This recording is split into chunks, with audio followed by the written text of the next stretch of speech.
What started as a debate over a student club quickly exploded into a shocking confrontation over free speech, religion, and alleged double standards inside a Texas school district.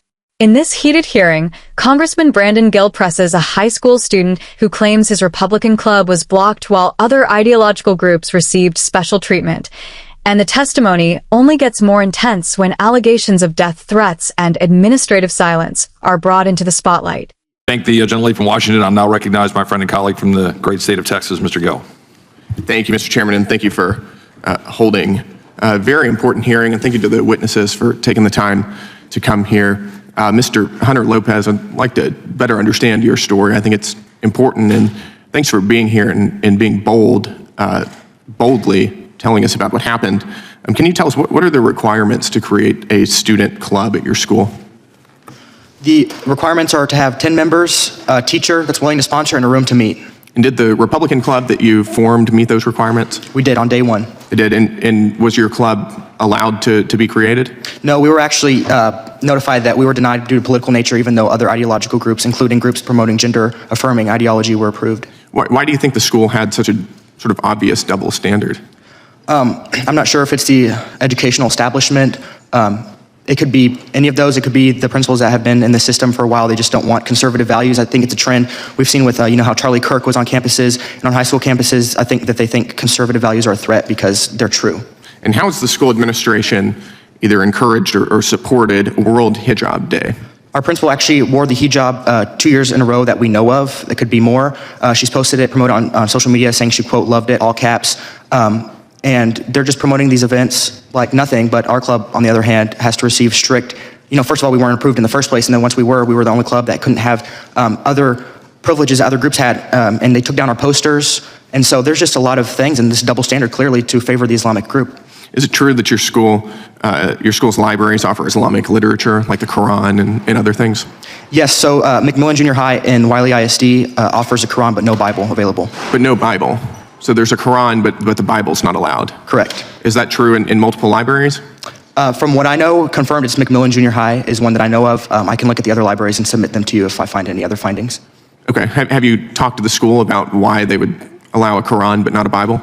So I haven't, the principals actually run away from me and hide, so I can't have a discussion with my principals because I act like an adult and they act like children. Yeah, well, you very much are acting like an adult. They probably don't want to be on the record with that policy, given how egregious it is.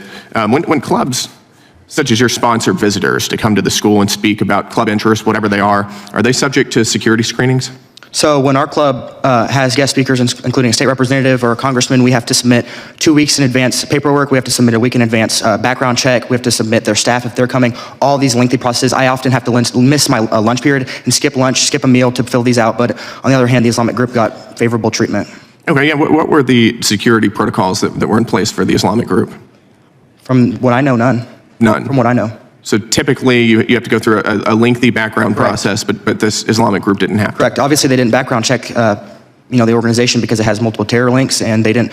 I guess they didn't check the Sharia pamphlets that they gave us or the Qurans with the Shahada card. They were perfectly fine with it because the principal was there that day, just looking at it perfectly fine. What's been the response from the school since you've been public and vocal about this double standard? Like I said in my opening testimony, when my mom had requested the principal to email my teachers, because I had to miss school for the first day after that and had to go late the second day because of death threats and things like that. And my mom had asked the principal to email my teachers, just keep an extra eye on me. And the principal told my mom, you can. So it's really, that speaks volumes to the approach of leadership that the school has and the school district has, because I guess they just wanted to dismiss my safety in that moment. You received death threats? Yes, sir. What were some of the death threats? Could you tell us about them? I had people saying that they were going to be at my house waiting for me to get home and they were going to shoot me. I had people telling me to kill myself, a lot of different things. But I know nobody can proclaim anything over me because I wake up every morning with victory with Christ. Amen. That's exactly right. What has the school's response been to these death threats? Like I said, that first day it was very dismissive. I actually received a death threat last year, and I believe I have emails and I can submit them to the record of the principal saying, oh, things are already taken care of. Very, I would say, downgrading it or just minimizing specific situations. I can submit those emails to the record. I just want to be clear. You had a threat against your life, somebody saying that they were going to come to your house and murder you. Correct. And your school's response was dismissive. Correct. Got it. Thank you, Mr. Chairman. That's the end of my time. Thank you. I appreciate it. I thank my friend, the gentleman from Texas. This congressional hearing became far more than a discussion about a single student club. It turned into a larger argument about political bias in schools, freedom of expression, religious equality, and whether students with conservative viewpoints are being treated differently from everyone else. At the center of the exchange was Congressman Brandon Gill questioning high school student Hunter Lopez about allegations involving his school district's handling of a Republican student organization. According to the testimony, Lopez said the requirements to create a student club were simple: gather enough members, secure a teacher sponsor, and obtain the meeting space. He claimed his group met those requirements immediately, but was still denied recognition because of what administrators allegedly described as the political nature of the club. That alone would already raise concerns about viewpoint discrimination. Public schools are generally expected to apply rules consistently regardless of political ideology. Once schools allow student organizations focused on activism, culture, religion, or social causes, denying another group purely because of its political perspective can quickly become controversial. But the hearing became even more explosive when Lopez compared the treatment of the Republican Club to other organizations on campus.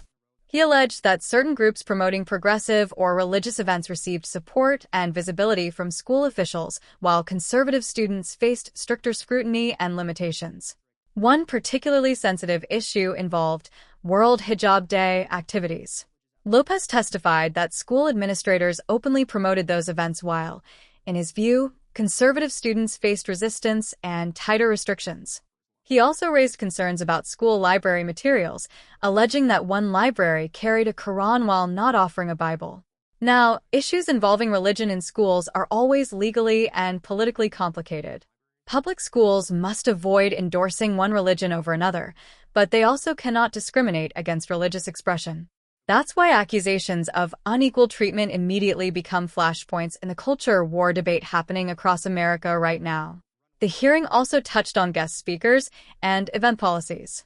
Lopez claimed conservative groups had to undergo extensive background checks and paperwork for invited speakers, while other organizations allegedly did not face the same barriers. If true, critics argue that would suggest inconsistent enforcement of school policies.